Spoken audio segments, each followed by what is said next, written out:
In this video, we're going to take a look at the application of logs. So we call this one the Pert formula. It's when we have a rate that is compounding continuously. So in other words, whenever you see that phrase in a problem, compounding continuously, you would definitely want to pick out this formula to use because it's different than when your rate is just growing.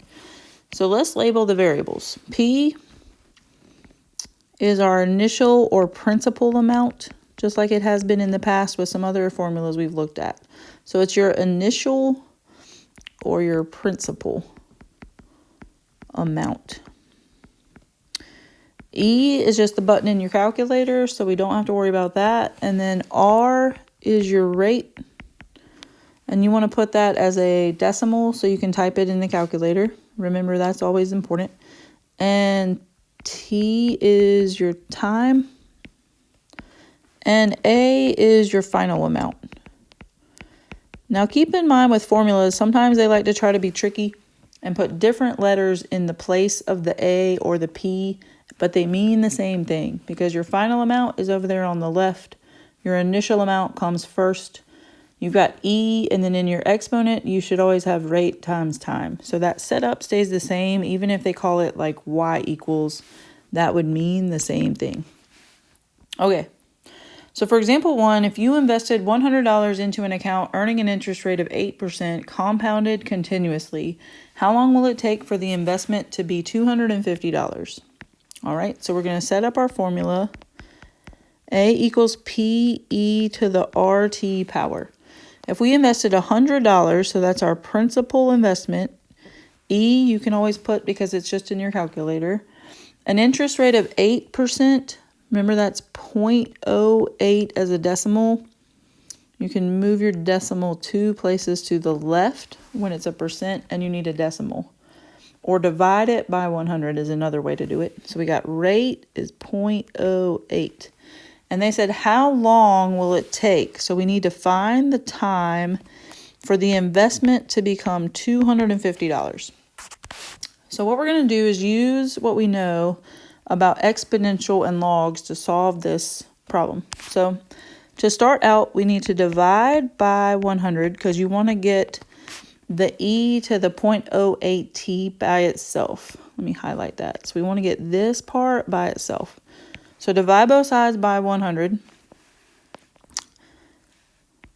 So we get 2.5 equals, and the 100 cancels out, and you have E to the 0.08t power. So what I think is the easiest thing to do here is use logs to get rid of that little E. So you know E is the base of natural log. So what we're going to do is just put natural log on both sides of this equation. So natural log base E of E actually cancels out. And we're going to bring down what's left. So we're going to actually just type into Desmos the natural log. So go to functions, miscellaneous, and choose LN for natural log. 2.5. So that's 0.916 for the left side. Equals 0.08t on the right. And then we just need to divide by 0.08. So in Desmos, I'm going to put 0.916 divided by 0.08. And I get 11.45. So about 11.45, probably years, but we don't know because they didn't say, would be our time. All right. Now, if you were to invest $100 into an account compounded continuously, you invest $100 into an account earning continuously compounded interest. If you want the account to double in 10 years, what interest rate would be needed? So it's actually a very similar setup. Let's write down our formula. A equals PE to the RT power. You invest $100, so that's your principal amount, and then put the E. We don't know what the rate would be. That's what we're looking for. What rate would be needed? And then time was 10 years, and we want it to double. So 100 times 2 would be $200. So we're going to just use a very similar method because rate and time are both in the exponent. So to solve it, we really do the same kind of steps.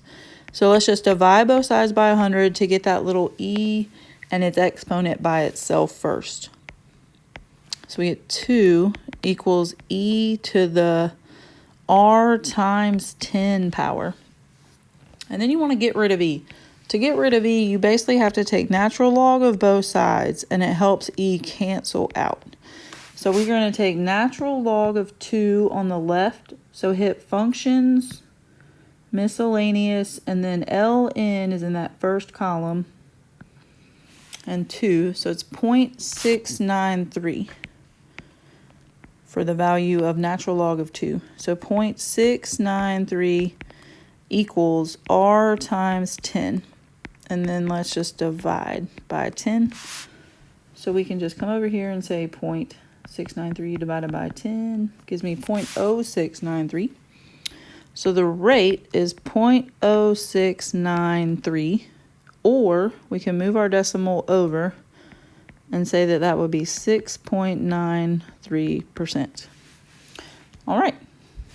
So that's just 2 good examples of when you have an interest rate that is compounding continuously.